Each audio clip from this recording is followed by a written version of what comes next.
अस्सलाम वालेकुम, आप देख रहे हैं 39 न्यूज़। नजर डालते हैं आज की न्यूज़ पर।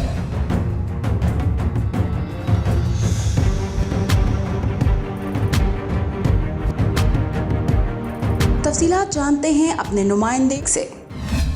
जी, पाकिस्तानी नौजवान राजा रेहान ने इंटरनेशनल बोडकान कप टूर्नामेंट 2022 में जर्मन टीम की नुमाइंदगी के साथ कराटे के मुकाबले में दूसरी पोजीशन हासिल करते हुए जर्मनी और पाकिस्तान का नाम रोशन कर दिया। पहली पोजीशन जर्मनी के नैरोबिन टीम के खिलाड़ी मारहिन एर्दगन ने अपने नाम की।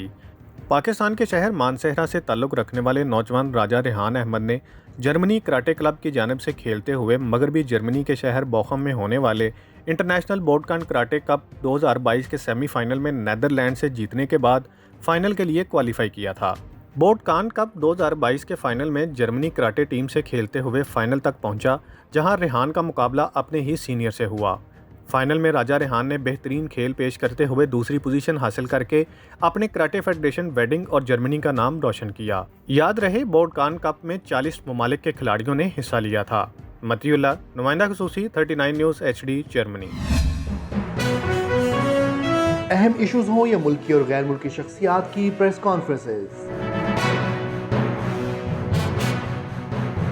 हर लम्हा बाखबर रहने के लिए हमारा YouTube चैनल सब्सक्राइब करें। बावसूख ज़राए से मुसद्दिक़ा खबरों, तज्ज़ियों और तबसरों से मुस्तफ़ीद होने के लिए अभी हमारी वेबसाइट को विजिट कीजिए। इसके साथ साथ आप हमें फेसबुक पर लाइक और फॉलो भी कर सकते हैं। इसके अलावा हर टाइम ओवरसीज़ पाकिस्तानियों के हालात और मसाइल के हल को जानने के लिए हमारी ऐप भी डाउनलोड कर सकते हैं। हम कर रहे हैं आपको हर लम्हा बाखबर, क्योंकि है 39 न्यूज़ पर आपका एतबार।